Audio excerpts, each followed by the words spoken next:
বিসমিল্লাহ দাম আছে না নাই? কথা কয় না, আছে না নাই? অথচ অনেক কুলাঙ্গার আছে মুসলমানের ঘরে জন্মগ্রহণ করা, এরা বলে বিসমিল্লাহ থাকবে না, এরা কয় ইসলাম থাকবে না। আমি বলেছি যারাই বিসমিল্লাহ এবং ইসলামকে বাদ দিতে চেয়েছে এরাই বাদ হয়ে গেছে, এদের জায়গা আল্লাহর জমিনে কোথাও হয় না। কথা কয় ঠিক কিনা? দুই নম্বর বৈশিষ্ট্য হবে এরা যখন কোন কাজ শেষ করবে শুকরিয়া করবে কার? কার? সমুদ্রের ভিতরে যখন ঘূর্ণিঝড় ওঠে, জাহাজের ভিতরে যারা থাকে, কিসের হিন্দু কিসের মুসলমান, সবাই কয় আল্লাহ বাঁচাও। যেই জাহাজটা তীরে ফেরে মানুষগুলি জাহাজ থেকে নেমে যায়, একজন আরেকজনকে বলা বলি করে, বাবারে আমাদের পাইলট কিন্তু সেই রাম দক্ষ। কথা বলে এরকম আছে না? আল্লাহ কয় বাঁচাইলাম আমি, শুকরিয়া করে পাইলটের।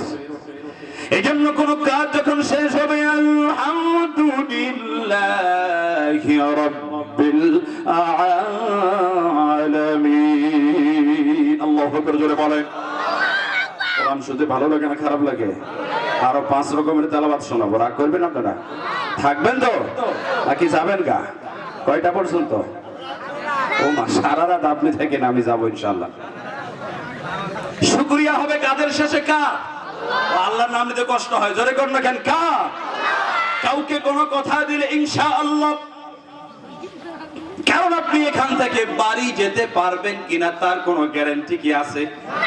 কোনো গ্যারান্টি আছে? এবার আশ্চর্যজনক কোন জিনিস দেখলে আর শুনলে বলবেন সুবহানাল্লাহ। কি তেলাওয়াত করেছে, সুন্দর তেলাওয়াত। সুবহানাল্লাহ কবেন না? আমরা বলি সুবহানাল্লাহ, আমরা বলি ও মাই গড, এটা কি দেখলাম। কথা কেন আছে না? গড বলা কি জায়েজ আছে? কথা কর না যুবকরা, আছে? কেন নয়?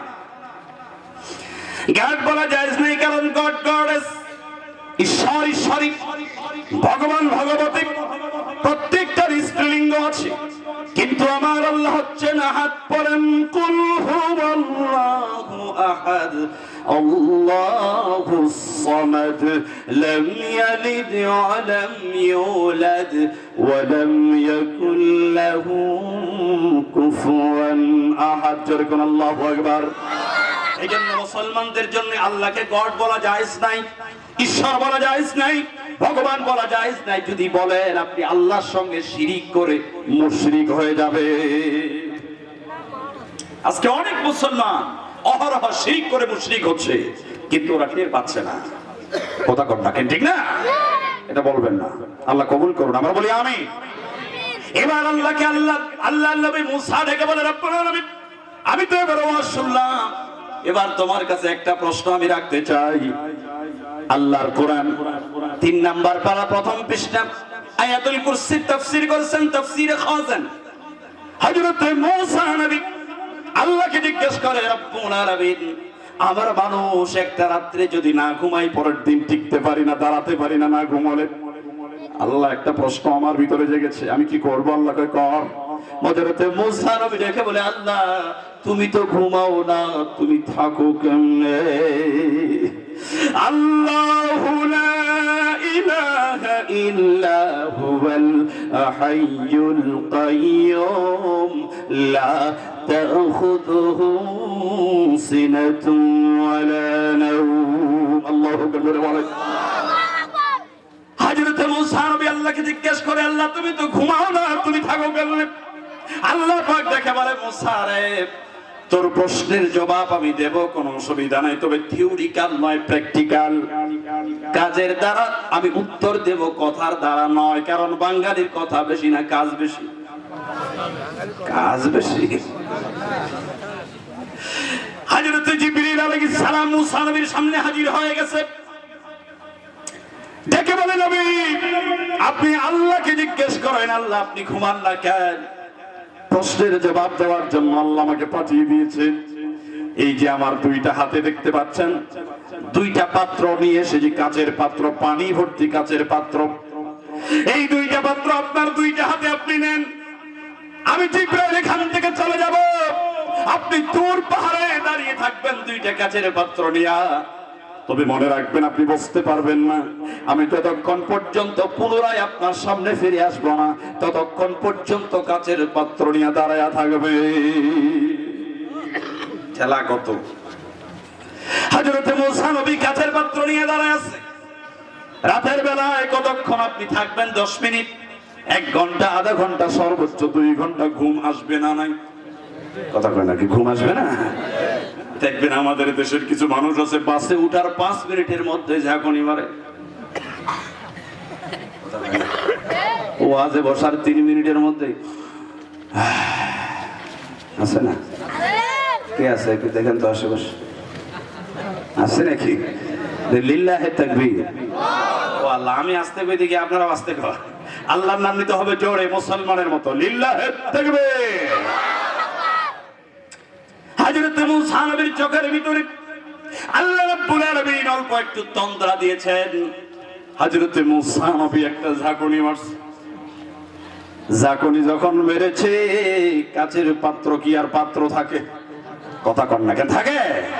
কাচের পাত্র দুইটা একটার সঙ্গে আরেকটা ধাক্কা লেগে চুরমার হয়ে জমিনে পড়ে গেছে। সঙ্গে সঙ্গে হযরত জিবরিল আলাইহিস সালাম হাজির। এতক্ষণ কিন্তু আসে, কথা কয় না, এতক্ষণ আসে। দেখে বলে নবী, দুইটা কাচের পাত্র আপনার হাতে আমি তুলে দিলাম, একটা রাত্রি ধরে থাকতে পারলেন না, কিছুক্ষণের ভিতরে আপনার চোখে ঘুম আসার কারণে কাচের পাত্র দুইটা একটার সঙ্গে আর একটা ধাক্কা লেগে চুরমার হয়ে জমিনে পড়ে গেছে। আর আপনি আল্লাহকে জিজ্ঞেস করেন, আল্লাহ আপনি ঘুমান না কেন? আপনার মতো আমার আল্লাহ যদি 1 মুহূর্তের জন্য ঘুমায় যায়, একটু তন্দ্রা যদি আল্লাহ চোখ স্পর্শ করে, কুল্লুম ফি ফালাকি ইয়াসবাহুন, শুধুমাত্র পৃথিবী নয়, তারকা গ্যালাক্সি, ব্ল্যাক হোল, মহাশূন্যের প্রত্যেকটা গ্রহ উপগ্রহ নিজ নিজ কক্ষপথে ঘূর্ণায়মান, আপনার মতো আল্লাহ যদি 1 মুহূর্তের জন্য ঘুমায় যায়, এই দুনিয়া আর দুনিয়া থাকবে না, আরেকটা গ্রহের সঙ্গে ধাক্কা লেগে চুরমার হয়ে যাবে। কথা কম নাকি? ঠিক না? এই জন্য আশ্চর্যজনক জিনিস দেখলে কি বলবো? কথা কয় নাকি? কি বলবো? ওটা থেকে আমি এটা বললাম না, করলেন নাকি আপনারা? শুকরিয়া জ্ঞাপন করি আল্লাহ পাকের দরবারে যে মহান রব আমাদেরকে সুস্থতা দিয়েছেন এবং হায়াত দিয়েছেন। সুবহানাল্লাহ। পৃথিবীতে মানুষের কাছে সবচাইতে দামি জিনিস মুসলিম শরীফের হাদিস 2টা, আর এই 2টা জিনিস মানুষ সবচাইতে বেশি অপচয় করে। 1 নম্বর দামি জিনিসের নাম হলো সুস্থতা। এটা কত বড় নিয়ামত, সদর হাসপাতালে গেলে আপনি টের পাবেন। কথা কয় না? ঢাকা মেডিকেল যাবেন, সিঙ্গাপুর মাউন্ট এলিজাবেথে যাবেন, 1000 কোটি টাকার মালিক, এমন অসুখ হয়েছে ডাক্তার বলেছে ফলের রস ছাড়া কিছু খাওয়া যাবে না। সামনে দিয়ে পোলাও যায়, বিরিয়ানি যায়, রোস্ট যায়, ওলাই জ্বালা যায়, হা করে তাকায় দেখে খাওয়া যাইবে না। এই টাকার কোনো দাম আছে? আর আসতে কন্যা দাম আছে। সুস্থতা পৃথিবীর সবচাইতে বড় নিয়ামত। আমরা সুস্থ আছি, প্রাণ থেকে আল্লাহর কাছে বলছি আলহামদুলিল্লাহ।